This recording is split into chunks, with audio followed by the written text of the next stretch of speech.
Welcome back to the Hoosier Podcast, to our newest series, Across State Lines, a series where we look into the most notorious cold cases of each state. With one of the biggest cold cases in the U.S., we sail over to the biggest American state, Alaska.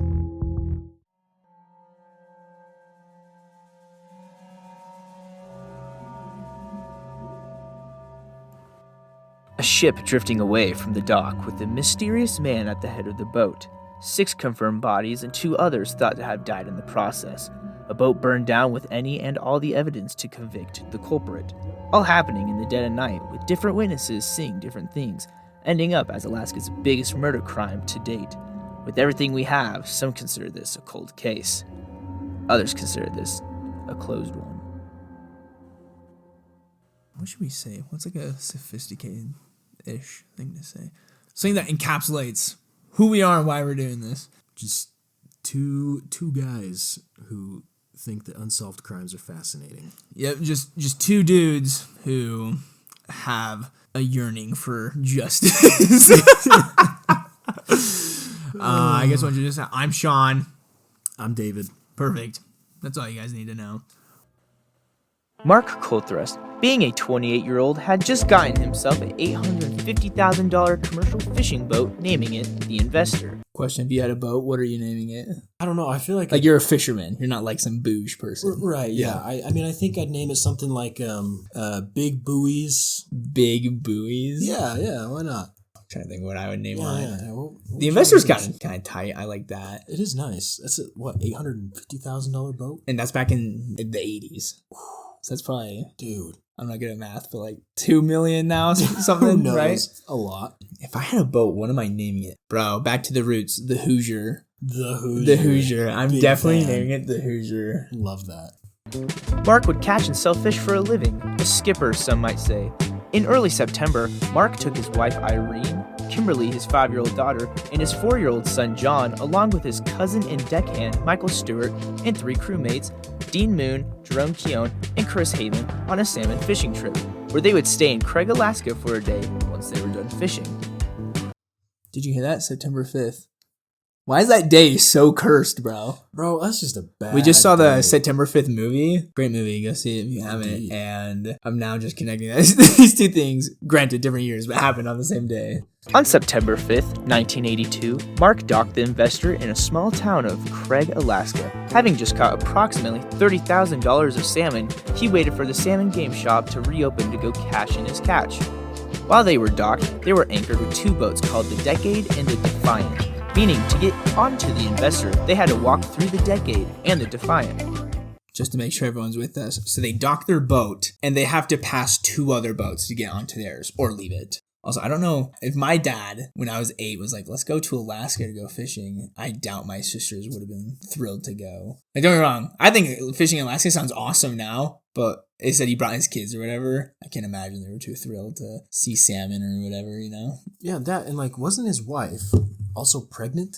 Am I getting my facts straight? I think supposedly she was pregnant, which is, so his pregnant bless wife her heart. And his bless her heart on that boat. On an pregnant. Alaskan fishing trip? Yeah, that But did you hear awesome. how much he raked in? $30,000 from salmon. How much freaking salmon is that? I don't know, but obviously my man's doing good. $850,000 boat. You gotta be pretty well off to be able to afford that. Mark and his family went into town to go to a restaurant to celebrate Mark's 28th birthday. It is said that Mark and his whole family went to the restaurant. Jerome Keown and Dean Moon went to see what Craig had to offer, making phone calls, getting drinks, and purchasing weed from someone on a different ship. Mike Stewart and Chris Heyman are thought to have stayed on the boat. Mark and his family came back from the restaurant around 9:30 p.m. and boarded The Investor. A crew member aboard the Decade recalls seeing John Colthrust saying hello to him before going in for the night. Little did they know, that would be the last time the Colthrusts were seen alive. Now the people aboard the Decade were throwing a party to celebrate the salmon fishing season coming to an end. They would party into the early morning. While partying, they would not see anyone going across their boat to get onto or leave The Investor. The next morning, on September 6th, shout out David's birthday. Yo. At 6:30 a.m., a crewmate on the Decade would discover that the expensive tie-down lines that had connected the Decade and the Investor while docked were on his boat, with the Investor drifting away from the water's current.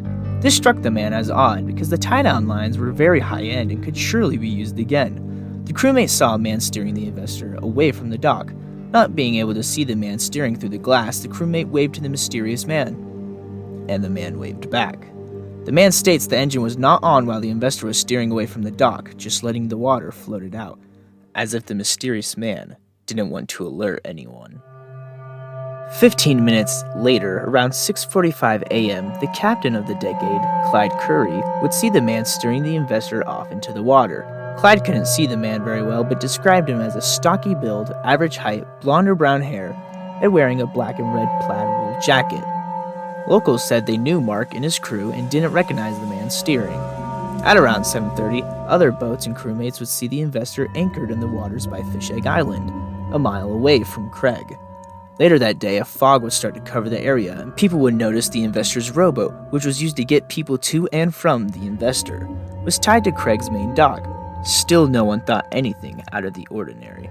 At 4 p.m. that day, a boat named the Casino was docked on Craig's main port and noticed smoke coming from the anchored Investor once the fog was starting to clear.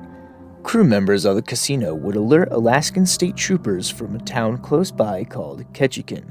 The Casino would rush over to the Investor along with other boats to try to put out the flame, while the state troopers and Craig PD were on their way. 4 hours later, the Coast Guard would tame and control the fire with 2 water pumps. They controlled it enough to get on and save anyone who potentially survived. They found 4 bodies burnt to almost unrecognition. Thought to have been an accidental tragedy, no one suspected any foul play at the start. If you were docked on the boat, let's say whoever killed these dudes wasn't responsible for taking them off the dock, I can't think of a logical reason why they would have left to go to Fish Egg Island a mile away. Unless you can think of something, I literally can't think of a reason why they'd be like, hey, we're docked here in this nice Craig city. How about we just leave and go to this island no one's on? Yeah, I don't know. I literally can't think of like a straight reason. So the fog rolls in, and is it foggy when the ship sees Captain per se of that's the the thing, cruising along? I don't know if it's foggy as they're leaving, and I also think if it's not night, it's evening, so I doubt there's not much light either to see who is at the head of the boat steering or whatever. Sure. I mean, kind of ballsy though for the supposed murderer, to be like, yo, I'm just gonna sneak on their ship, drive it out, and hope that like whoever sees me doesn't really recognize me. Yeah, but I mean, I guess I see the appeal there, right? I don't know, it makes sense. You're away from people to yeah. do whatever. It's just, that's probably the most risky part of his whole operation. 100%. Flames would randomly break out and delay the investigation of the human remains and how the fire started. The morning of September 8th, they sent the remains to Anchorage to be identified. On September 9th, the autopsy of the first 2 bodies would take place. Using dental records, they would find that the 2 bodies were Mark and his wife Irene. The autopsy found more than that, though. They also found that Irene and Mark had been shot and killed before the fire got to them. Multiple gunshot wounds would be found in Mark and Irene's head.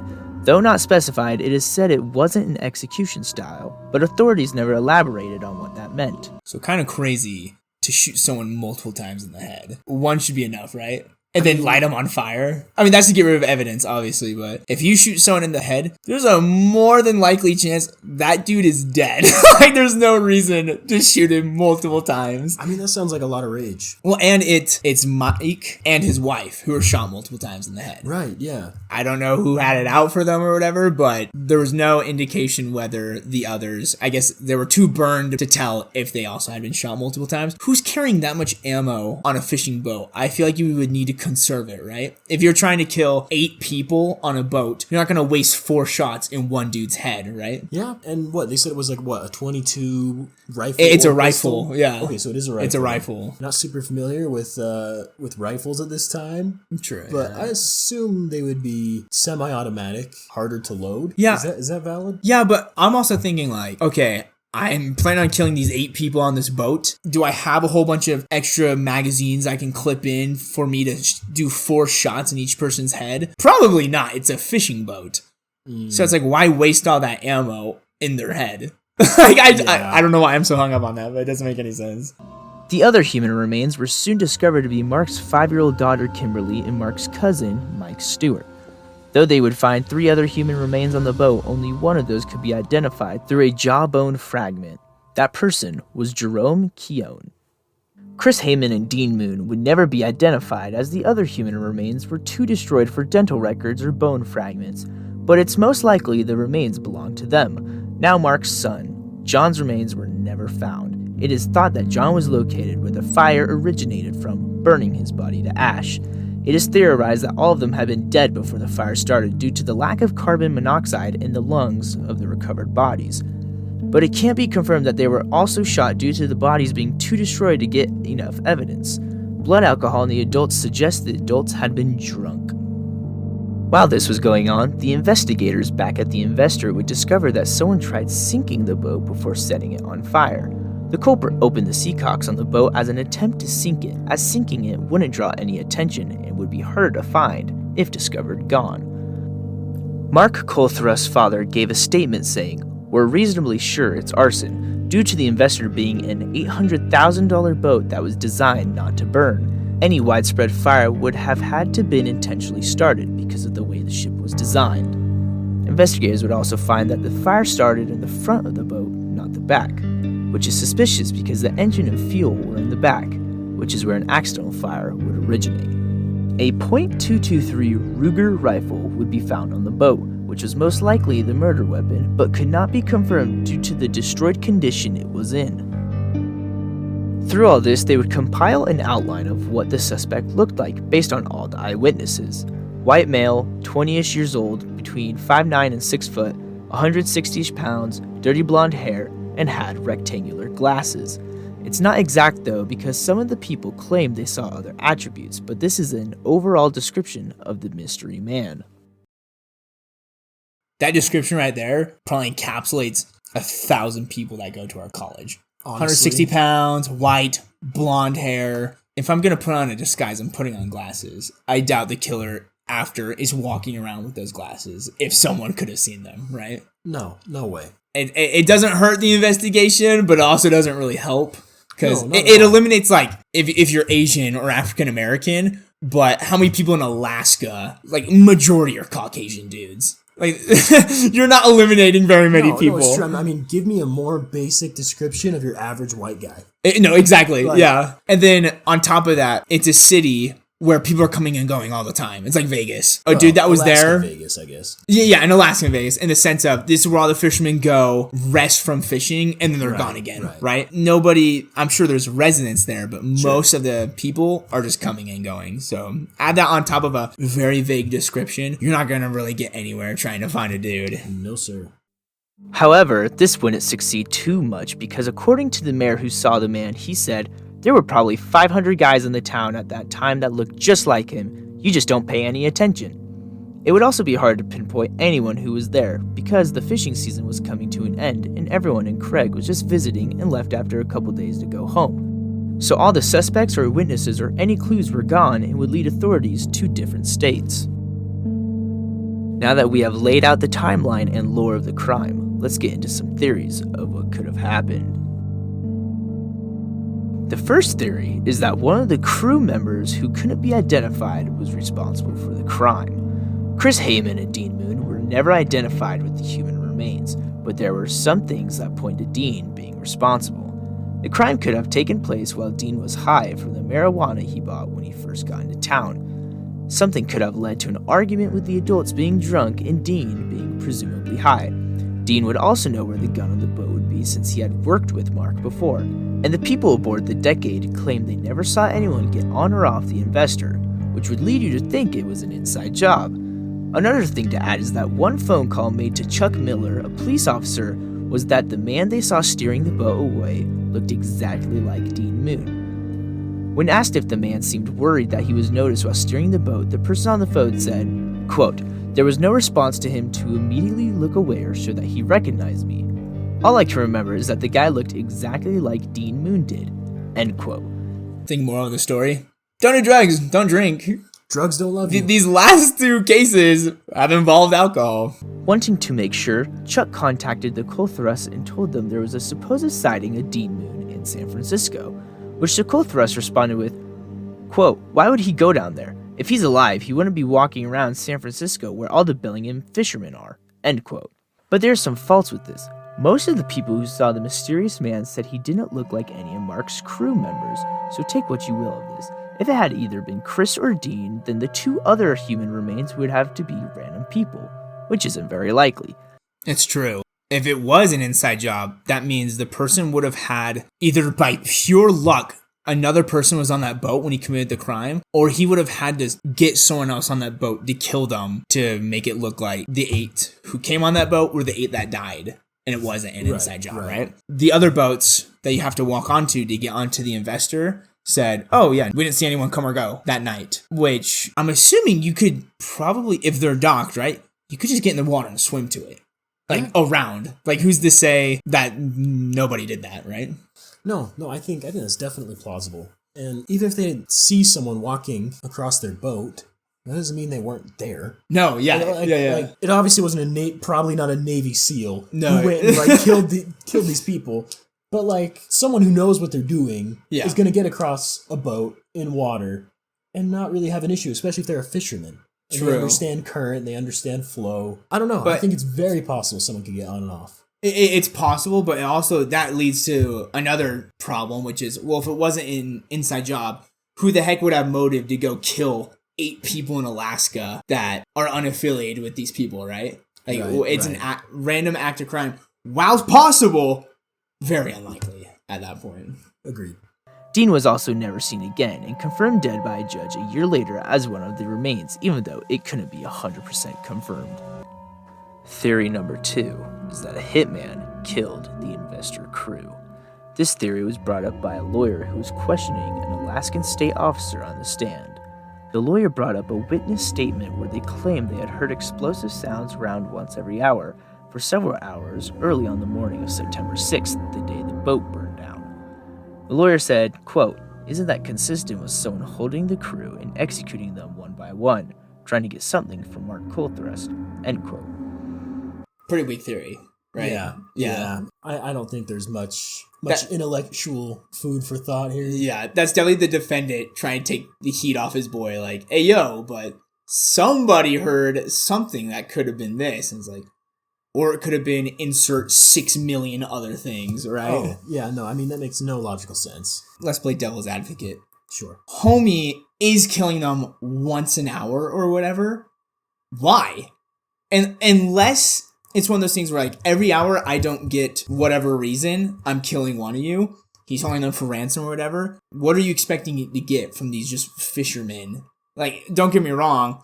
$30,000 of salmon, that's a lot, but like, what do you want him to, you want him to give him your fish or something? Like, good luck selling the freaking fish. I don't know, what's the point of that? I'm not lending any credence to this theory. No, and I imagine it's kind of hard to get on with your bank super early in the morning and say, hey, would you mind wiring $1,000 million to X random account in the Bahamas? Yeah. Would you do that for me? If you were to hire a hitman to kill a fisherman, the only reason I can think is competition.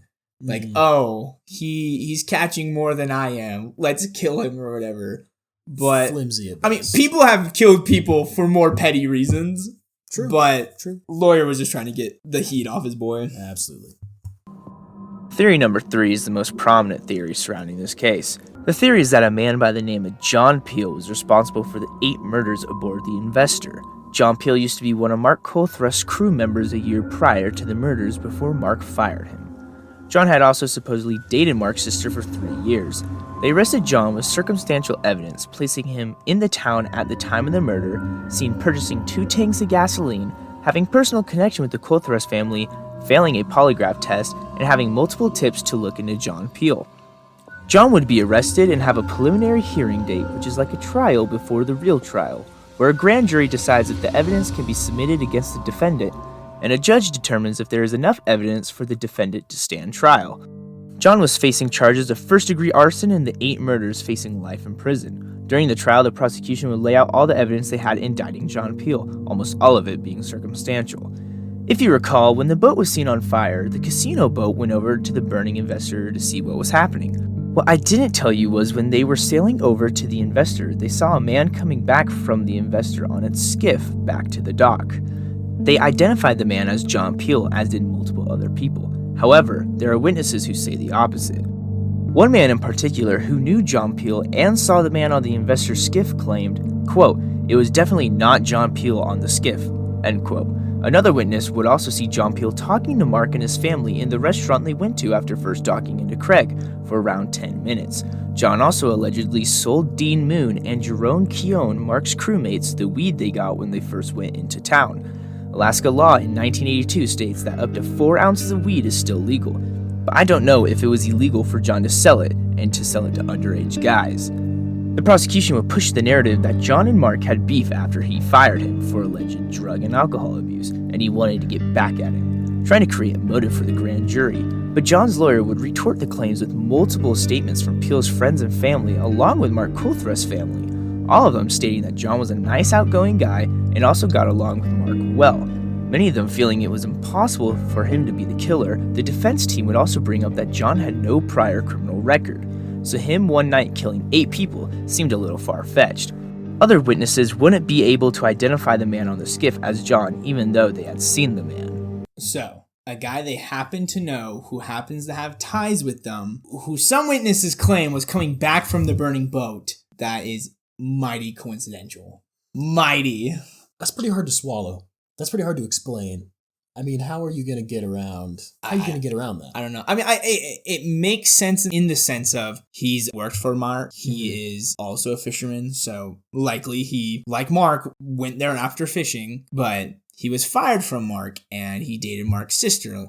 I've never been fired from a place. I can never see myself getting fired and just having a taste for blood after my boss. And the unfortunate thing about this case is there's so many witnesses, but they're all saying something different. Oh yeah, we went to the boat and we totally saw John rowing away from the boat. And then you have 3 other dudes like, that wasn't John. It was some other dude or whatever. So it's like, okay, well then who do you believe at that point? That's the problem with this case. There's so many he said, she said. A transcript of one of John's interviews with the police, which was a very vital bit of evidence for the trial, would show that John said, quote, "I'm scared, man. I'm scared. I can't believe the things I did in there." End quote. But this was a transcript of the interview and not the authentic audio. John's lawyer would claim they fabricated the transcript, and what John really said was, quote, "I'm scared, man. I'm scared. I can't believe you all think I did that." End quote. The prosecution's main staple of the case was the eyewitness seeing John Peel buy 2 tanks of gasoline the day the investor caught on fire. However, the science behind the burning of the boat negates this testimony. The prosecution failed to tell the grand jury that the boat had left behind a white gas residue, which means that the culprit most likely used a different type of accelerant to start the fire, because gasoline doesn't leave that residue. There were probably hundreds of dudes buying gas. Your boat runs on gas. Oh man, your boat runs on gas? I'm assuming any transportation that you get around the city runs on gas. The fact he was seen with 2 gallons of gas, I don't find that at first I didn't find that suspicious. How else are they going to get their fuel? But now that whatever accelerant was used to burn the investor is for sure something other than gas because it doesn't leave that residue, right? It starts off really strong, like, oh wow, it has all these ties to the Coulthreft's family, might have some beef with them. And it's like, well, the family really loves him and says he would never do that. He has no criminal background, and just because he was seen with gas doesn't mean anything because gas wasn't even used to burn the boat. You're like, well, okay then. You don't really go from not having a parking ticket to having 8 homicides on your record. Really? Yeah. I mean, like, even if you were pissed out of your mind, why would you kill the kids and the other crew members that have like granted, like witnesses, right? But whoever did it, obviously, these witnesses aren't that good because whoever did it got away with it because nobody could be like, oh, he for sure did it. Oh, absolutely. This makes no sense. Further on into the trial, Philip Widener, John's lawyer, would claim the prosecution was intimidating witnesses to testify in the trial.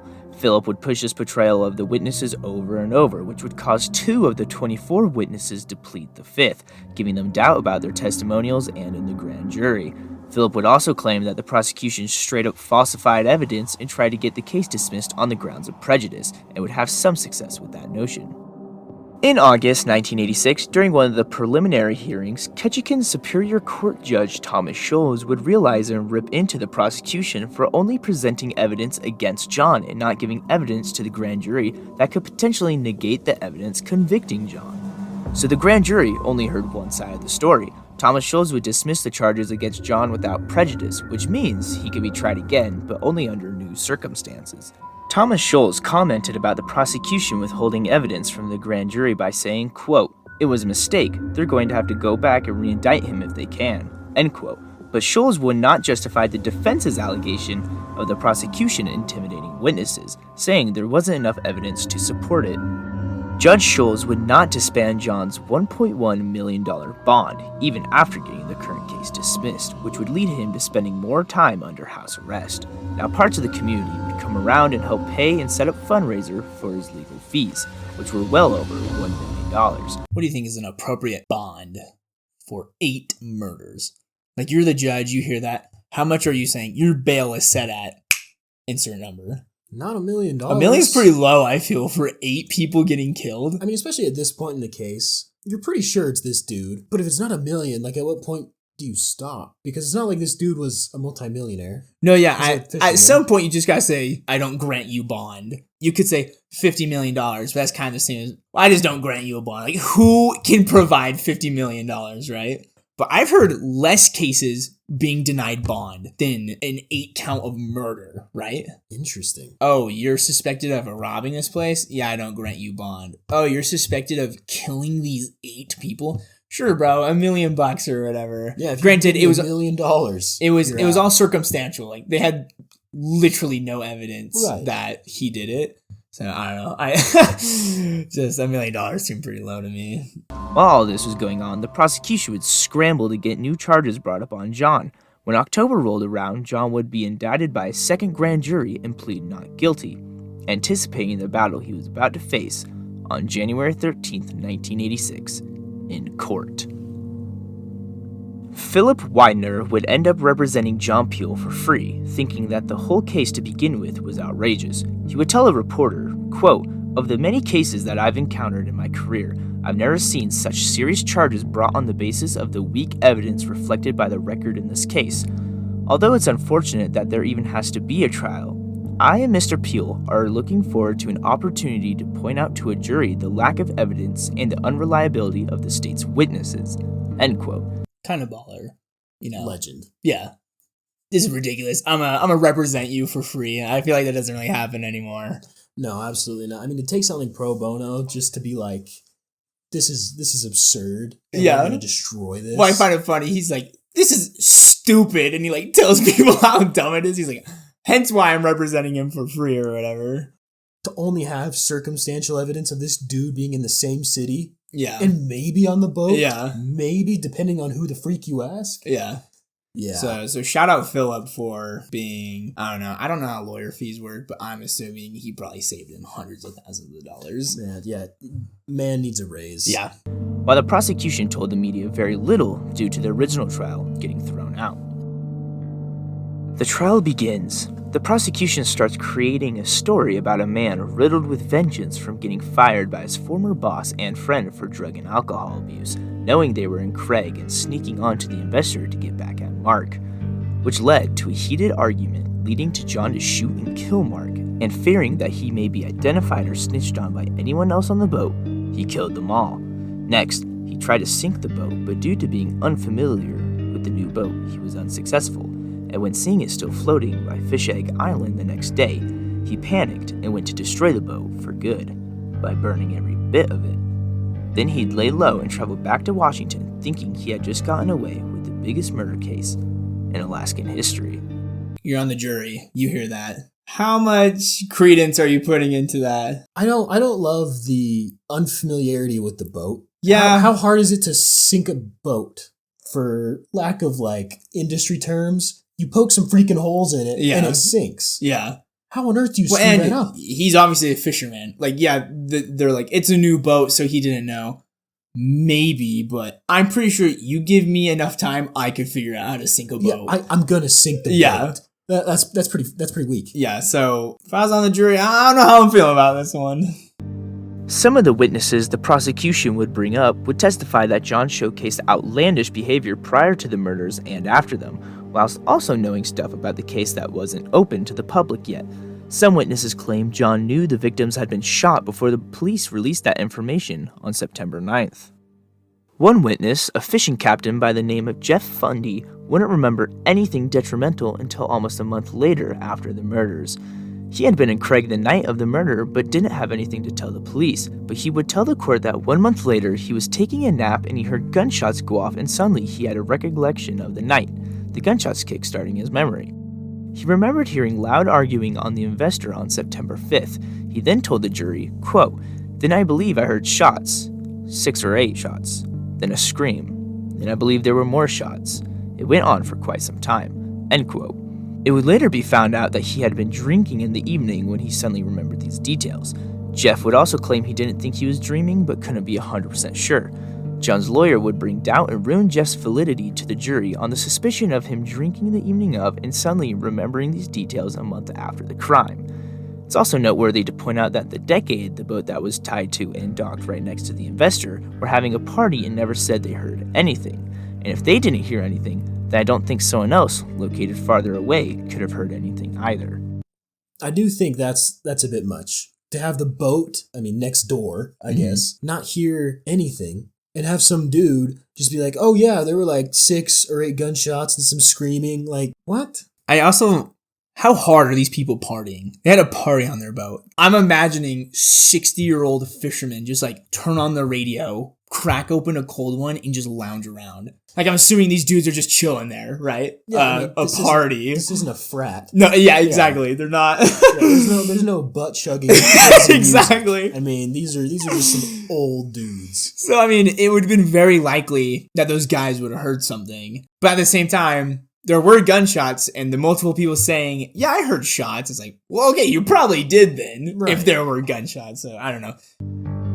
Larry Demmert Jr., John Peel's boss and captain of the boat John was working on, would be called to the stand.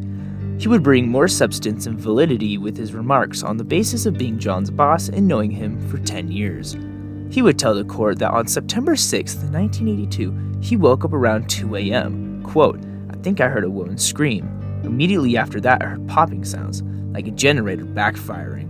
I wasn't sure. I was real scared. I had never been that scared in my life. It was like there was danger in the air, evil in the air. It was real thick. I saw John Peel standing on the dock. Looked like he might have had a rifle in his hand." End quote. He would tell the court he knew it was John due to the person on the dock wearing the same hoodie and hat John usually wore. He also said he knew it was John holding the rifle because John's rifle had a distinguishable scope. And that's what he saw the figure holding. You're a gun guy. Do guns, could it be misconstrued as a generator backfiring? Like a rifle specifically, because that's what the supposed murder weapon is. It kind of depends. One, if there's a suppressor on it, but they're using supersonic ammo, meaning it's a quieter shot, but there's still the sound of the bullet breaking the sound barrier. Okay. So there's still a crack, but it's not as loud. So, could that be a generator backfiring? I think that could be. But if there's not a suppressor, I think that would be pretty freaking loud. Yeah, I wonder how easily you could misconstrue it as, oh, that's just a generator, until the point where you're like, okay, maybe that was a gunshot. I'm not too sure. What do you think of John's boss's testimony? Oh yeah, I knew it was John because I know what he looks like. I saw him. I woke up. He was there. I noticed he had his gun with his specific scope. Yada yada yada. How much are you buying this story? Well, it's freaking dark out there. How on earth is he looking at this dude being like, oh, that's the same hat and hoodie? I'd be shocked you'd come up with a color. Nonetheless, what hoodie he's wearing. If you've seen a scope with a rifle in the dark, that's it. A scope on a rifle in the dark. You can't be like, oh, that is that specific. No one could do that. Yeah, that's true. Another witness is just testifying to get some other charges dropped. So it's like, how valid are your statements? This guy could 100% be telling the truth, but his validity immediately gets thrown out the door just because he's being charged with something else. So bad. Yeah. Also, I like how a lot of these just involve alcohol. Where it's like, yeah, I was drinking and then I remembered, and you're like, I don't drink, but I don't know. It gives you superhuman memory when you do drink. I know. I was absolutely hammered, and then I remembered. Yeah. Bro, you don't remember a freaking thing. I don't want to hear it. Larry would also say that John decided to fly back home to Bellingham instead of sailing back with the crew, which is just odd. But John's lawyer would attempt to refute all this by claiming that he was only testifying for the prosecution to get out of separate drug charges. John's lawyer would ask him extensively about using Valium while he was testifying, which could have impaired him. Alice Iron would be another witness the prosecution would call to the stand. She was the waitress at Ruth Ann's restaurant in Craig, the same one the Colthrust family went to before they were killed. She said she saw John talk to the Colthress family at the restaurant for at least 10 minutes. But when she was questioned about the night she saw him a couple weeks later by the defense, she couldn't confirm she wasn't mixing up when she saw John in the restaurant talking to his lawyer. The prosecution would finish calling witnesses and rest her case in late June. Now it was the defense's turn to present their case. They too would call many witnesses who seemed to disprove or cast doubt on some of the other witnesses, especially the multiple witnesses who said John was not the man on the skiff. A witness by the name of Joseph Waymiller would go to the stand. Joseph was a fisherman in Craig at the time of the murders. He said the man on the skiff was not John Peel. The man was stocky and thought to be Native American, which counteracts John being the man on the skiff escaping from the burning investor because he is tall and white. It would be brought up once again by multiple witnesses and John's lawyer that Mark and John had no contention and were friendly towards each other leading up to the homicides. They also lived in the same area and were part of the same big friend group and would often interact with each other at social outings. John's lawyer, Philip Widener, would continue to reinforce the idea that the prosecution had no physical evidence tying John to this case, and all their circumstantial evidence could be refuted by others. Philip would bring up how they couldn't rule out the possibility of Dean Moon, the presumed dead crewmate, being the killer, due to some people claiming to have seen him steering the ship away from the dock. With the defense bringing up an overwhelming lack of evidence convicting John of the crime, they would rest their case in August 1986. Okay, that is something interesting to think about. Any detective process to establish a suspect, you have to establish a motive. Right. What would be the motive for John killing the Colthress family? You have a witness saying, no, they interacted all the time at family events cordially, and then he just goes and murders 8 of them when he just happens to find them in Alaska. Spree of the moment, opportunistic killings exist, but without a motive, it is really hard to convince anybody that someone killed someone. I don't know, because especially like the circumstances of the killings don't point to like drunken rage. No, yeah. I mean, it was done so well that homie got away with it. Literally. Yeah. And he had the awareness to like go back and start the fire and I mean all that kind of stuff. We'll start the fire, get rid of evidence. I don't know. I don't see it. I mean, unless there was something crazy that happened and he was just so pissed off that he had to go end not only like the dude's life but his entire family. Like, I couldn't tell you. The more and more I hear of it, the less I believe John is guilty of these murders. I know, and this dude, like, literally looks like a freaking teenager. Yeah, he looks like a dude who just wants to go hunting. They got some picture of him in a police interrogation, and he just looks like if you Googled guy who hunts and fishes, that's the photo. Yeah, that's the photo. That's the stock photo. With over 150 witnesses, 7 months worth of trial briefing, $2 million all poured into this case, the jury would finally be allowed to deliberate. Jurors couldn't come to a consensus with multiple pieces of evidence seeming not to add up. They would discuss for 6 days, which would eventually lead to a hung jury. The case would be in possession of the state again, and they would have to decide whether to pursue John with the charges for the 3rd time. After a month, they would bring John back to trial. John was almost 27, and the murders took place when he was 22. Saying this case dragged on would be an understatement for John. How crazy is it that 2 juries couldn't decide whether he was guilty or not? I don't know how many cases have ever gone to 3 trials. 1 hung jury, second time was a hung jury. They have to go to a 3rd time. I think that might be a precursor of, hey, maybe you don't really have enough on this guy to convict him. I know, I mean, I feel like the premise of the justice system in America, for good or bad, is beyond all reasonable doubt. Yeah. Like written in the law, right? I mean, you'd think after the first hung jury that, oh, you know what? Maybe there isn't enough to get this dude 100% completely. That doesn't sound like beyond all reasonable doubt to me. You have to think of the problem of they only have circumstantial. They just have people saying, oh yeah, they saw him and he happened to know the victims and he happened to be in the same town. Okay, what else? No, that's it. Oh, okay, sweet. Awesome. Yep, anyway, hung jury. As the trial was getting scheduled, Superior Court Judge Thomas Scholes was removed from the case after one of his law clerks developed a relationship with one of Peel's lawyers, which created a conflict of interest. Riz. Freaking can't even be mad about that. Homie's peddling game.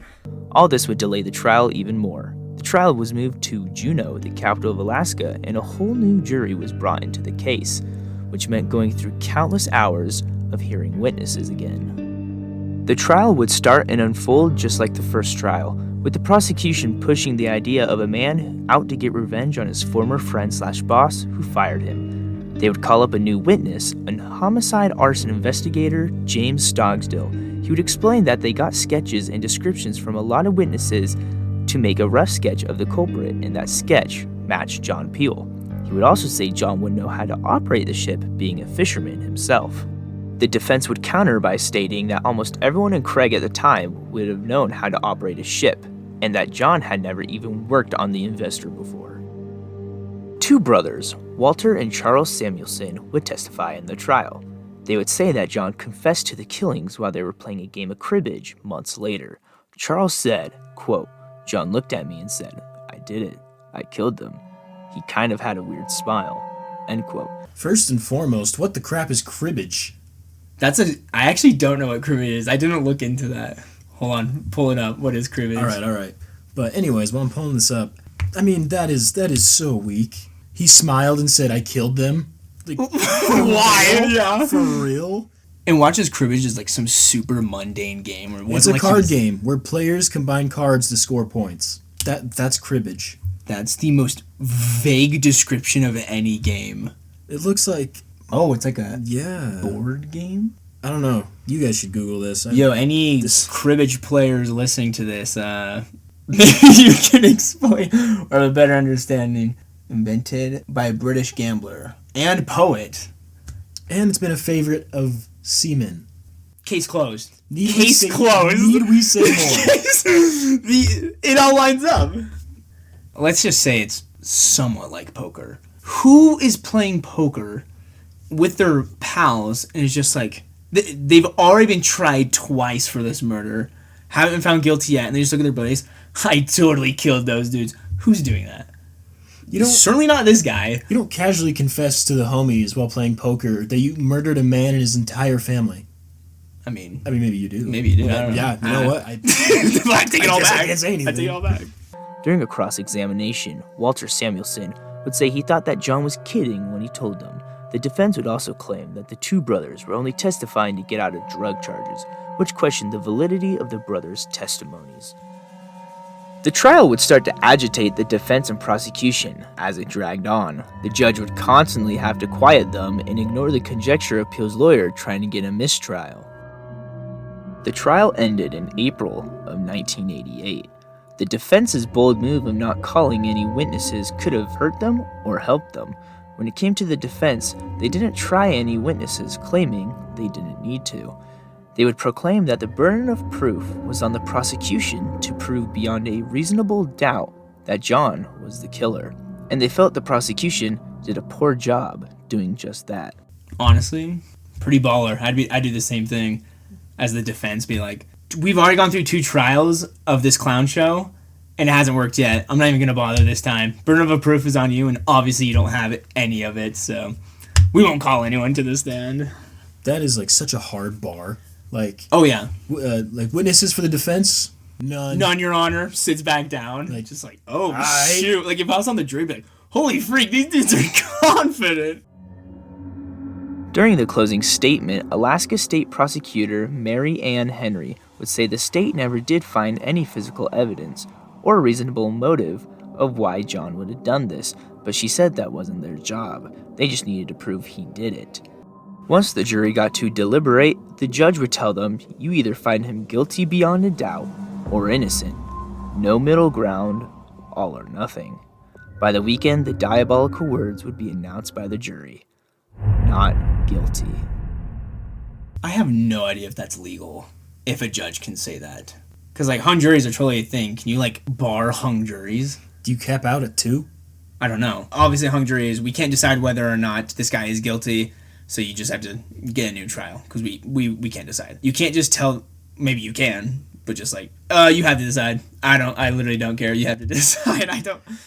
The legality of that, I'd want to know. It seems more like a Judge Judy-esque thing to do. Honestly, if it was a hung jury of 3 times, maybe it's like a 3 times and, okay, you're triple jeopardy at this point, you're just go home. Forget it. Whatever. Yeah. Dude. We don't care anymore. 2 years later, John would sue the state for $150 million for wrongfully convicting him and for legal retribution. He would get $900,000, less than 1% of what he asked for. John was under house arrest for 4 years during all the trials and almost went bankrupt trying to pay for his fees. If you were wrongfully convicted, 3 trials, it was the span, he was 22 and it happens like 27 now, 5 years, three court juries. How much are you suing?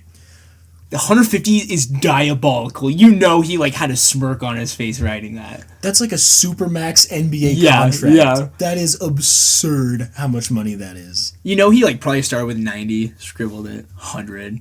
It's like, I could go higher. Aim high, see what they say, you know? Yeah, no, he wrote like 150,000 and it was like zero. Yeah, added another zero. 150 million is crazy. I don't think anyone's ever gotten that payout. I've heard cases of tens of millions. Right.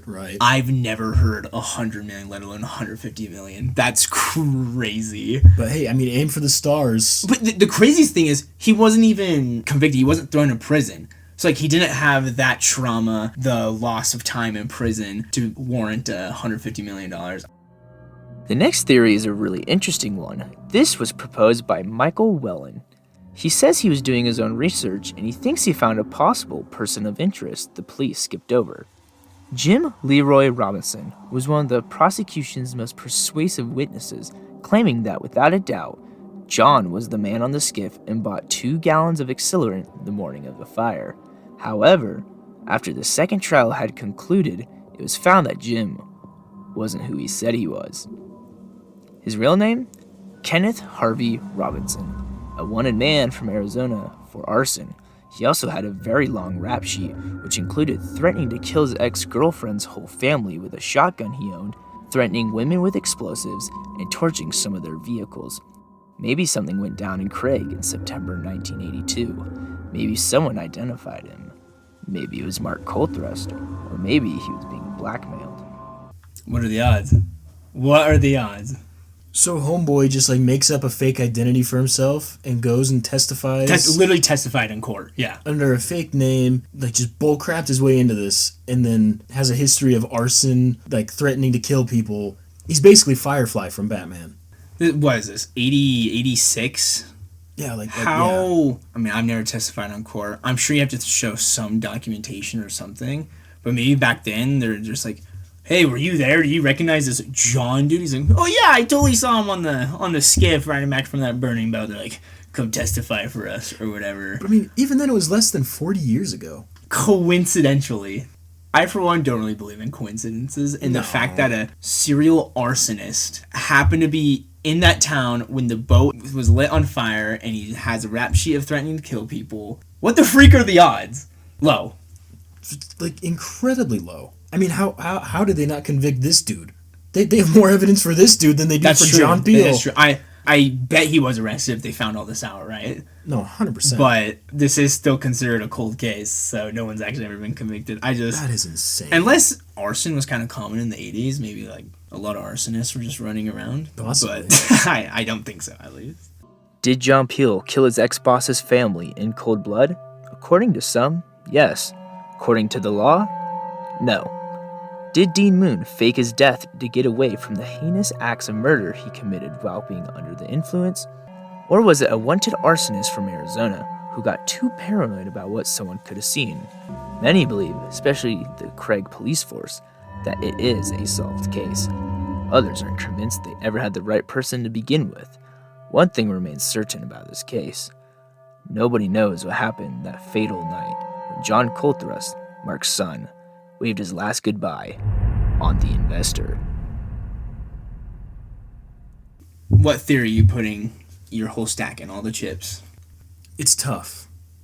Because John Peel, there is some weird crap where it's like, I mean, his excuse, per the article that I quoted earlier, was that he was too stoned.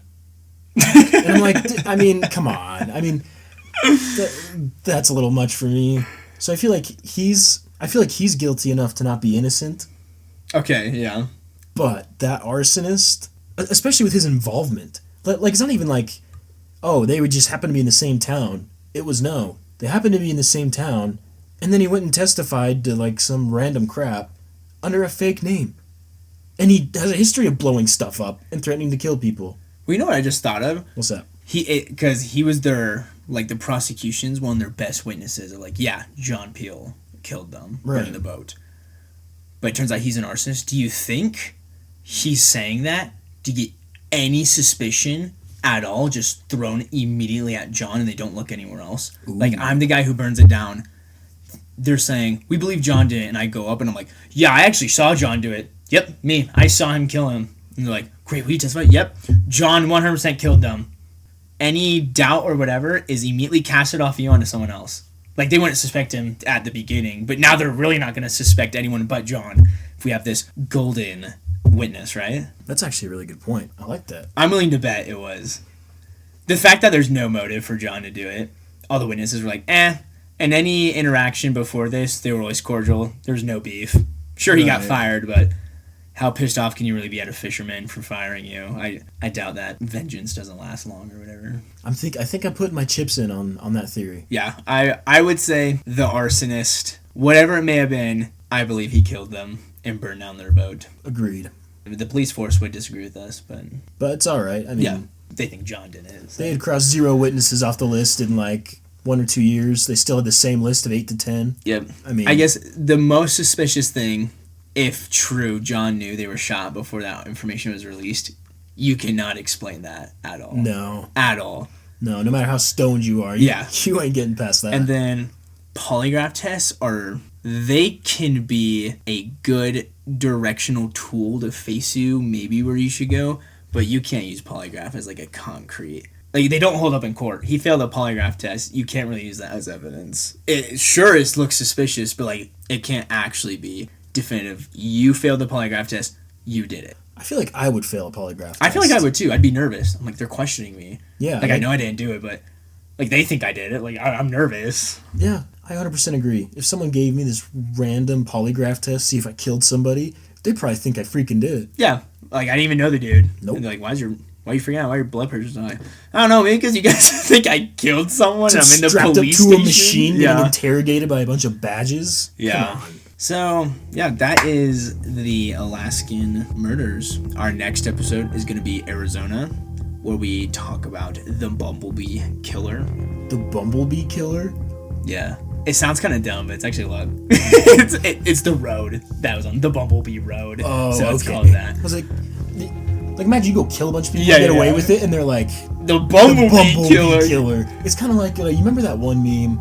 I think I texted it to you at one point, and it was like, why do we keep on giving, like, killers these sick names? Yeah. Like, why don't we, like, call them in the news, like, the small PP killer? Yeah.